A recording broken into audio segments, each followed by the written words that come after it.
Bismillahirrahmanirrahim. Assalamualaikum warahmatullahi wabarakatuh. Alhamdulillahi rabbil alamin. Allahumma sholli ala sayidina Muhammad. Amma ba'd. Kita bersyukur kepada Allah Subhanahu wa taala atas segala nikmat yang Allah berikan kepada kita sekalian, sehingga kita semua insyaallah dalam keadaan sehat selalu. Dan kita bersyukur kepada Allah dengan suasana dan kondisi kita saat ini yang anak-anakku sekalian kita semua tahu, sehingga pembelajaran kita harus menggunakan media online seperti ini. Namun Allah masih mengizinkan kita untuk bertemu walaupun dengan menggunakan media ini. Pak Guru sangat berharap pada anak-anakku semuanya, semoga kalian mengikuti kegiatan pembelajaran ini dengan tertib, dengan serius, dengan sungguh-sungguh mendengarkan penjelasan ilmu yang nantinya akan Pak Guru sampaikan, karena ilmu yang akan disampaikan ini sangat penting dan sangat bermanfaat untuk kalian, baik di usia saat ini, usia kalian di saat dewasa, sampai usia tua dan kapan kita dipanggil oleh Allah. Nah, karena ilmu ini sangat penting untuk kalian, maka Pak Guru sangat berharap untuk kalian serius. Ya, walaupun aktivitas pembelajaran kita melalui online ini, Pak Guru tidak melihat wajah kalian, namun Pak Guru sangat berharap bahwa kalian mengikutinya dengan sungguh-sungguh, dengan serius. Ya. Anak-anakku sekalian, pembelajaran agama Islam kita di kelas 7 semester 2 ini, sebelum kita mulai ada gambar seperti ini di hadapan anak-anakku sekalian. Ini mungkin kalian ingat kembali bahwa gambar ini pernah kalian lihat di sekolah kita ya, SMP Negeri 2. Sebelum kalian dirumahkan, kita pernah bertemu di sekolah dan gambar ini pernah kalian lihat, dan mungkin kita baca kembali. Kawasan wajib pakai masker, sering cuci tangan, pakai sabun dengan air mengalir. Nah, ini Pak Guru sangat berharap bahwa informasi yang disampaikan di sekolah, yang kita baca di sekolah, tulisan seperti ini, tetap kita jalankan di mana saja, baik di rumah ataupun kita bertamu atau dimanapun kita berada, selalu kita menjaga dan mengikuti aturan himbauan seperti ini. Dan yang berikut perlu kita ingat, ya, ketika kita sedang berkerumunan, yang harus kita ingat adalah selalu menjaga jarak. Ya, baiklah anakku sekalian. Ya, buku pelajaran kita covernya seperti ini, dan buku kita seperti ini, seperti yang pernah kita gunakan sebelum situasi dan kondisi seperti ini. Maka seandainya buku ini di tangan kalian, boleh kita gunakannya sebagai pengantar atau sebagai bantuan di dalam pembelajaran kita ini. Ya, berikut tampilan ini, anak-anakku sekalian, boleh kita melihat gambar ini, ada manusianya, kemudian ada back covernya, nampaknya sedang melakukan perjalanan. Nah, ini biasa kita kenal dengan musafir. Nah, pernah kalian mendengar orang-orang musafir? Nah, ini Pak Guru ingin menjelaskan pelajaran kita saat ini terkait dengan musafir. Ya, tentang sholat jamak dan qasar. Nah, buku yang kita pegang, yang kita gunakan sebagaimana Pak tunjukkan tadi, itu sholat jamak dan qasar di bab ke-10 ya. Ya, coba kalian buka di bab 10, itu tentang sholat jamak dan qasar. Nah, tentunya sholat jamak dan qasar itu pastinya kepada orang-orang musafir ya. Sehingga gambar ini Pak sengaja tunjukkan kepada kalian ya. Gambar ini Pak sengaja tunjukkan kepada kalian bagaimana orang musafir. Ya. Oke, ya baiklah, ini gambar mobil di jalan, artinya sedang melakukan perjalanan. Siapa yang punya niat, keinginan punya mobil seperti ini? Ya, kita doakan ya, semoga di antara kita ya punya. Nah, seandainya kalian berada di kendaraan, berada di atas mobil ini, sedang melakukan perjalanan, kalian dihitung musafir, maka kita boleh melaksanakan sholat jamak dan qasar. Ya. Tapi penjelasan kita saat ini, Pak Guru tidak menjelaskan keduanya antara sholat jamak dan qasar, namun Pak Guru hanya menjelaskan kepada kalian tentang sholat jamak. Insya Allah nanti penjelasan berikutnya tentang sholat qasar, supaya kita pahami, kita mengerti satu persatu bagaimana pemahaman kita tentang sholat jamak, kemudian penjelasan berikut tentang sholat qasar. Baiklah, kita lanjut. Ya, adapun kompetensi dasarnya dalam penjelasan kita terkait sholat jamak dan qasar. Yang pertama di sini 1.9 kalian dituntut mampu memahami ketentuan sholat jamak dan qasar. Yang kedua, 10, kalian mampu mempraktekkan sholat jamak dan qasar. Yang berikut, 3.11, kalian mampu menunaikan sholat jamak dan qasar ketika bepergian jauh, atau disebut dengan musafir. Yang keempat, 12, kalian mampu menunjukkan perilaku disiplin sebagai implementasi atau pelaksanaan sholat jamak dan qasar. Nah, inilah 4 komponen dasar bagi kita sekalian, bagi anakku sekalian, sebagai panduan. Semoga kalian mampu mengamalkannya antara keempat poin ini. Kita lanjut ya. Nah, inilah gambar. Coba kita sama-sama melihatnya. Inilah gambar orang sedang melaksanakan sholat ini di tengah-tengah padang ini. Ini karena dalam situasi musafir, maka ya melaksanakan sholat seperti ini bisa dijamakkan.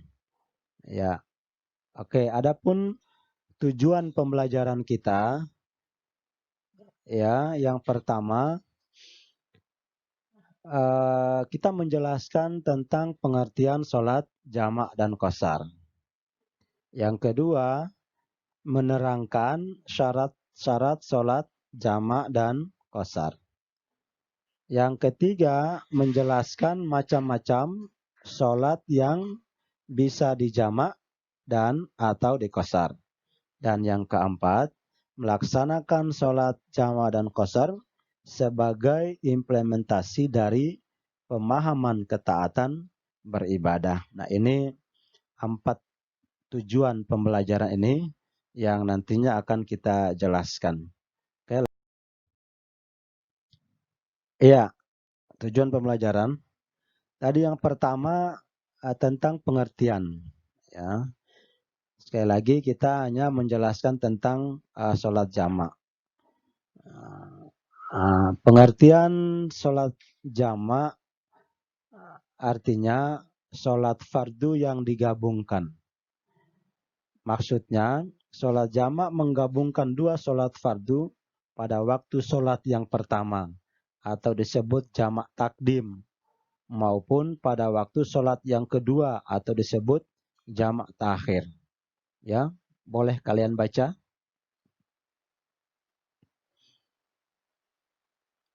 Oke, jadi pengertian sholat jamak yaitu menggabungkan dua waktu sholat pada sholat yang pertama atau disebut jamak takdim, dan menggabungkan dua waktu sholat dikerjakan pada waktu sholat yang kedua yang disebut dengan jamak takhir. Kita lanjut. Nah, terkait dengan hukum, ya, hukum melaksanakan sholat jamak. Ya. Nah, hukum melaksanakan sholat jamak itu adalah boleh bagi orang yang berada pada kondisi darurat atau perjalanan jauh yang disebut musyafir. Ya, jadi hukumnya boleh. Nah, ini dalil ya untuk memperkuat pemahaman kita dan keyakinan kita dalam pelaksanaan sholat jamak. Nah, kita baca Quran surat An-Nisa ayat 101 ini tentang sholat qasar. Nah, kita tidak menjelaskan ini, tapi ada hadis Rasulullah yang menjelaskan kepada kita sekalian tentang sholat jamak. Coba kita sama-sama membaca ini. Dari Anas radhiyallahu anhu, ia berkata, apabila Nabi Muhammad sallallahu alaihi wasallam hendak menjamak antara dua sholat ketika dalam perjalanan, beliau mengakhiri sholat duhur hingga awal waktu asar. Kemudian beliau menjamak antara keduanya. Hadis riwayat Muslim. Artinya Rasulullah dalam keadaan musafir. Nah, ketika waktu sholat, beliau tidak menjalankannya, tidak melakukan sholat duhur, tapi ditunda ke waktu asar. Nah, setelah awal waktu asar, baru beliau menggabungkan. Rasulullah menggabungkan antara sholat duhur dan sholat asar dikerjakan pada waktu asar. Ya. Itu dalilnya ya. Semoga kita menjadi yakin dan siap untuk melakukan sholat jamak. Berikut, sholat jamak itu dibagi dua. Ya. Yang pertama, sholat jamak takdim. Sholat yang dilakukan dengan cara menggabungkan dua sholat fardu dan dilaksanakan pada saat waktu sholat fardu yang pertama. Jadi jamak takdim itu menggabungkan dua sholat fardu, tapi dikerjakan pada sholat fardu yang kedua. Kita lihat contoh. Sholat duhur dan sholat asar dilaksanakan pada waktu sholat duhur. Nah, sholat duhur itu disebut waktu yang pertama. Demikian juga sholat maghrib dan sholat isya dilaksanakan pada waktu sholat maghrib. Nah, sholat maghrib itu disebut waktu yang pertama. Nah, cara pelaksanaannya, di antara sholat fardu pertama tidak boleh diselingi dengan aktivitas yang lain. Yaitu setelah sholat duhur, langsung berdiri qomat untuk sholat asar. Begitupun setelah sholat maghrib, langsung berdiri qomat untuk sholat isya. Jadi cara pelaksanaannya, setelah kita melaksanakan sholat duhur, kita tidak boleh melakukan aktivitas apapun. Tidak boleh mengajak teman untuk ngobrol, ataupun main HP dan lain sebagainya. Akan tetapi kita langsung berdiri dan qomat ya untuk melaksanakan sholat yang berikut. Kita gabungkan antara duhur dengan asar, maka setelah duhur kita berdiri qomat untuk melaksanakan sholat asar di waktu duhur. Begitu maghrib dan isya pun demikian. Ya. Itulah jamak takdim ya. Semoga kalian paham dengan penjelasan ini. Yang kedua disebut dengan sholat jamak takhir. Ya. Sholat yang dilakukan dengan cara menggabungkan dua sholat fardu dan dilaksanakan pada waktu yang kedua. Bisa dipahami pengertian jamak ta'khir ini? Sholat yang dilakukan dengan cara menggabungkan dua sholat fardu dan dilaksanakan pada waktu yang kedua. Bisa kita lihat contohnya. Sholat duhur dan sholat asar dilaksanakan pada waktu sholat asar. Demikian juga sholat maghrib dan sholat isya dilaksanakan pada waktu sholat isya.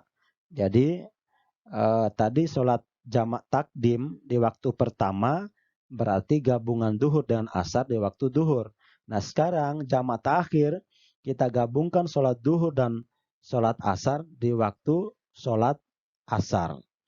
Begitupun kita gabungkan antara sholat maghrib dengan sholat isya dikerjakan pada waktu sholat isya. Nah cara pelaksanaannya tentu sama dengan jamak takdim tadi, yaitu setelah kita melaksanakan sholat asar, kemudian kita berdiri qomat dan melakukan sholat duhur di waktu asar. Begitupun setelah kita melaksanakan sholat isya, kita berdiri qomat untuk melaksanakan sholat maghrib di waktu isya, ya, waktu yang kedua. Bisa dipahami antara sholat jamak takdim dan sholat jamak ta'khir. Ya, kita lanjut. Anak-anakku sekalian, semoga kalian tetap konsentrasi penjelasan ini. Nah, inilah gambar berikut juga tetap orang-orang musafir lakukan sholat di gurun pasir ini di bukit, pertanda bahwa orang ini sedang melakukan perjalanan jauh. Yang ia lakukan sholat ini adalah sholat jamak atau menggabungkan kedua waktu sholat, terkategori musafir. Nah, tujuan pembelajaran kita yang kedua mampu menjelaskan tentang syarat melaksanakan sholat jamak. Ya, syaratnya yang pertama, pada saat sedang melakukan perjalanan jauh, jarak tempuhnya tidak kurang dari 80,640 km. Nah, sekarang kita berada di Kabupaten Lembata. Nah, kita ambil titik perjalanan kita di Lewoleba. Nah, sekarang contoh kita sedang berangkat ke Wulandoni atau ke Labala. Ternyata perjalanan kita dari Lewoleba ke Labala itu kalau diukur dari jarak tempuh yang seperti ini, maka dia tidak termasuk di dalam hitungan musafir. Kenapa demikian? Karena jarak kita dari Lewoleba menuju ke Labala, Wulandoni tidak lebih dari 40 km. Ya, maka tidak termasuk di dalam hitungan musafir. Nah, contoh yang kedua menuju ke Ilape. Nah, ternyata jarak dari Lewoleba menuju ke Ilape juga tidak termasuk dalam syarat musafir karena tidak mencapai 80 km. Nah, sekarang berikut dari Lewoleba menuju Kedang. Nah, kalau dari Lewoleba menuju Kedang, seperti yang Pak lihat dan jalan selama ini, dari Lewoleba ke Kedang, ternyata dari Lewoleba menuju Omesuri itu juga tidak masuk di dalam kategori musafir. Kenapa? Karena jaraknya belum mencapai 80 km. Kemudian di Kecamatan Buyasuri. Nah, kalau di Kecamatan Buyasuri, Pak Guru pernah ke sana dan sampai di Tobotani, insya Allah kita bisa melaksanakan sholat jamak karena sudah terkategori musafir, jaraknya sudah mencapai 80 km. Sehingga anak-anakku sekalian, seandainya kita semua di antaranya berangkat ke Kedang di Tobotani atau Buyasuri, kita bisa melakukan sholat jamak. Kita keluar dari Lewoleba, pamannya ya, keluar dari Lewoleba jam berapa? Setengah 12. Nah, ketika kita berada di Hadakewa, ada masjid, di Tapolangun juga ada masjid, di Lewoleng juga ada masjid, atau di perjalanan. atau di rumah siapapun yang kita singgah, kita sudah bisa melakukan sholat jamak, menggabungkan duhur dengan asar di waktu duhur yang kita kenal dengan jamak takdim. Kenapa? Karena kita sudah niat untuk melakukan perjalanan ini sampai batas tempuh 80 km. Nah, kalaupun tidak sempat menggabungkannya di waktu duhur, ketika kita sampai di tempat tujuan pada waktu asar, maka kita bisa menggabungkan antara duhur dengan asar di waktu asar. Mungkin kita sampai di Weriang atau di Waikoro atau di Tobotani. Kita bisa melaksanakan kedua sholat ini di waktu asar yang dikenal dengan jamak ta'khir. Begitupun sholat maghrib dengan sholat isya. Begitu kira-kira ya anak-anakku sekalian, bisa dipahami jarak tempuh ini. Nah, syarat yang kedua, menjalankan perjalanan yang dilakukan bertujuan baik, bukan untuk kejahatan dan maksiat. Nah, ini perlu diingat. Nah, kita boleh melaksanakan sholat jamak di perjalanan asalkan tujuan kita adalah baik.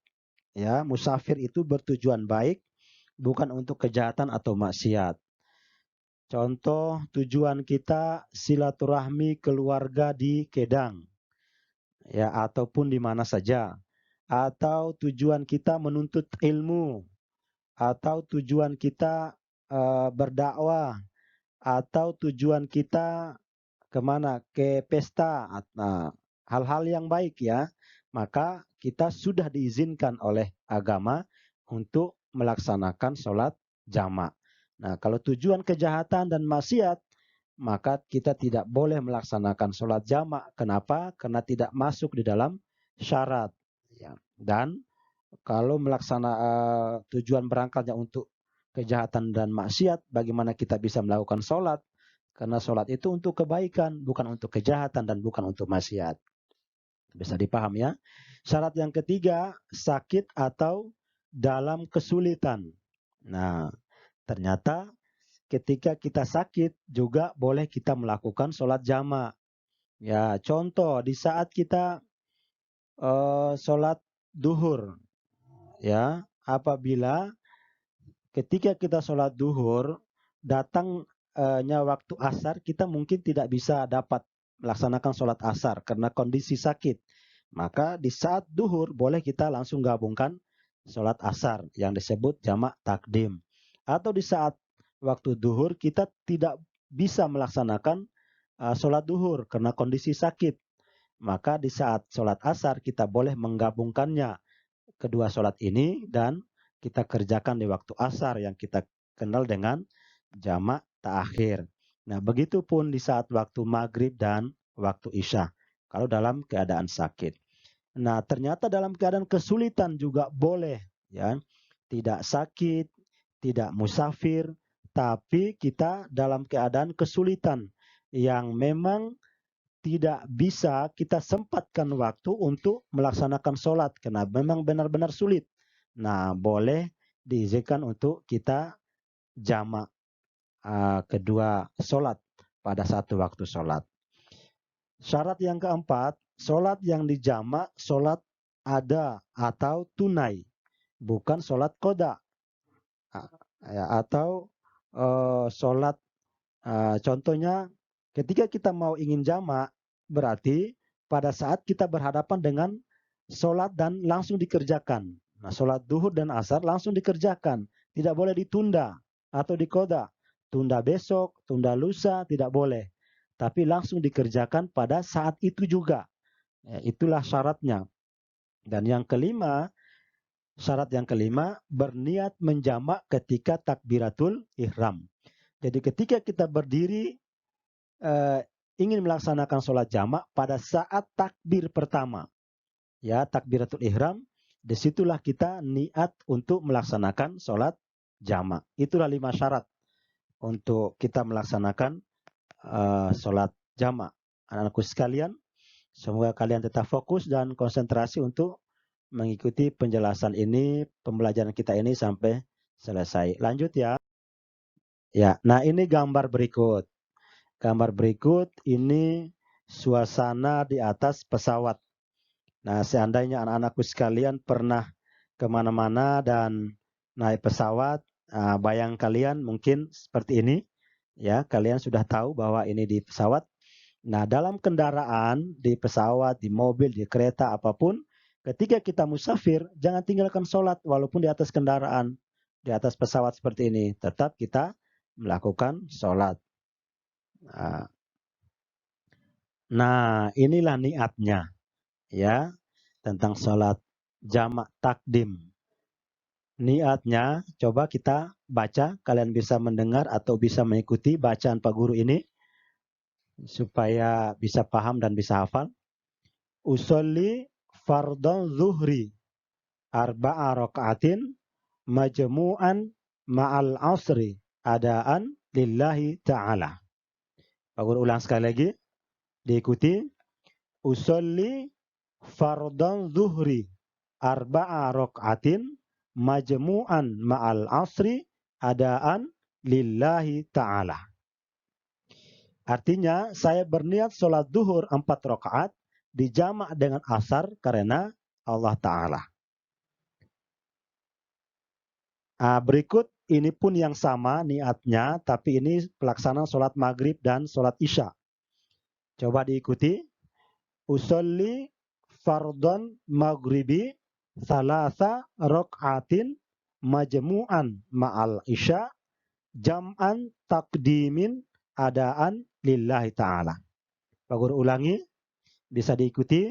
Usolli fardhan maghribi salasa rakaatin majmu'an ma'al isya'i jam'an takdimin adaan lillahi ta'ala. Saya berniat sholat maghrib 3 rakaat dijamak dengan isya jamak takdim karena Allah Ta'ala.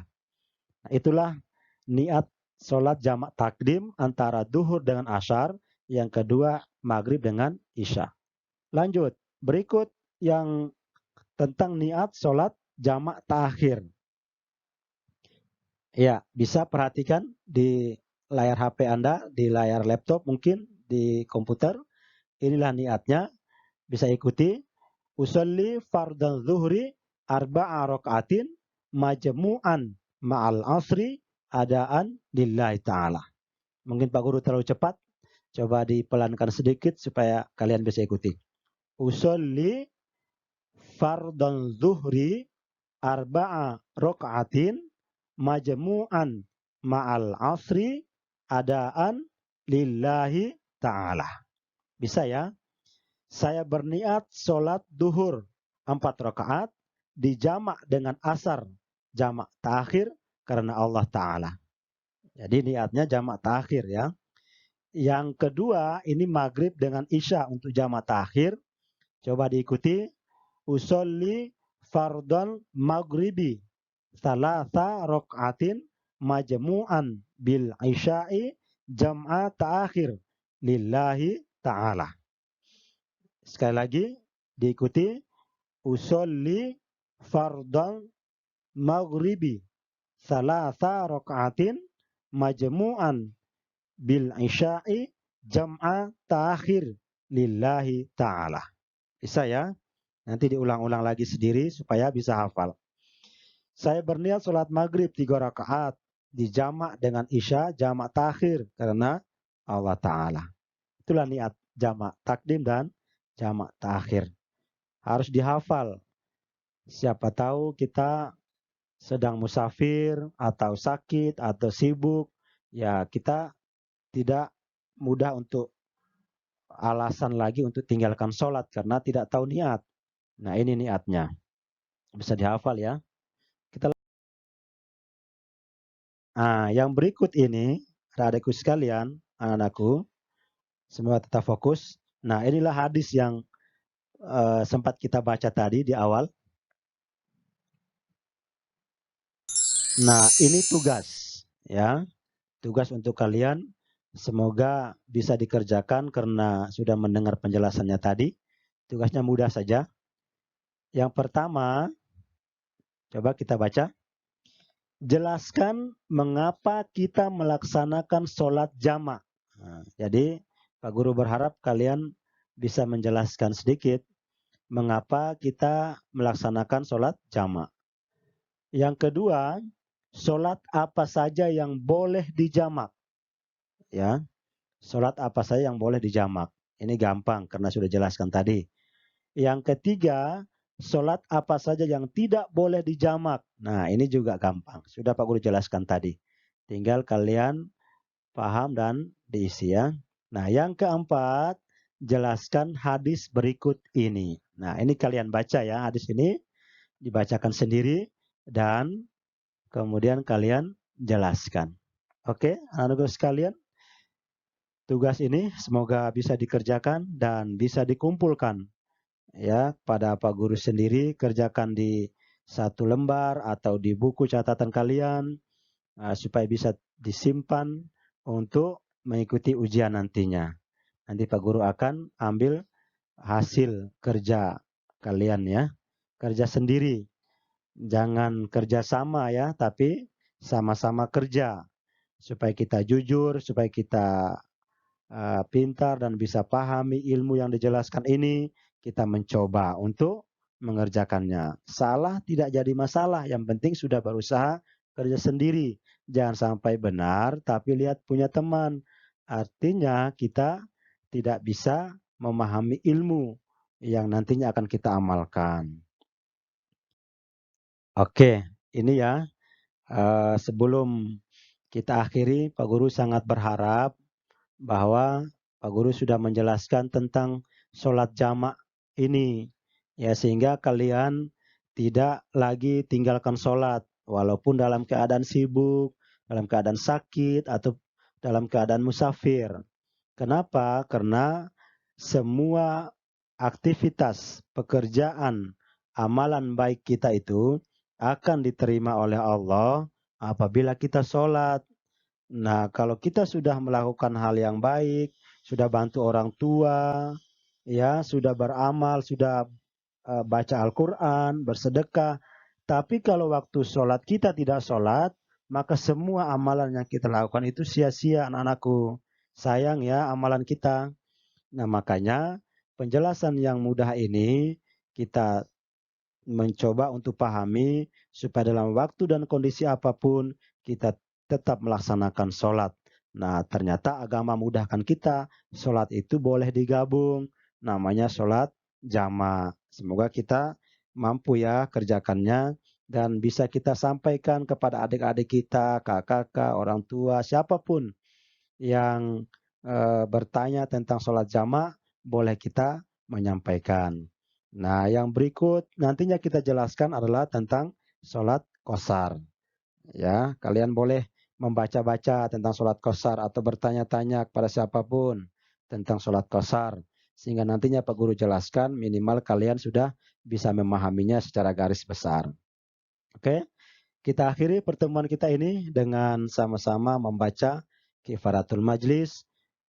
Subhanakallahumma wa bihamdika asyhadu an la ilaha illa anta astaghfiruka wa atubu ilaik. Pak Guru mohon maaf apabila penjelasan ini terlalu lama menyita waktu kalian. Semoga bermanfaat dan Allah mengampuni kita sekalian. Dan pertemuan kita berikut semoga dalam keadaan sehat selalu. Oke, semoga jaga istirahat, jaga kesehatan. Kita tetap sehat selalu.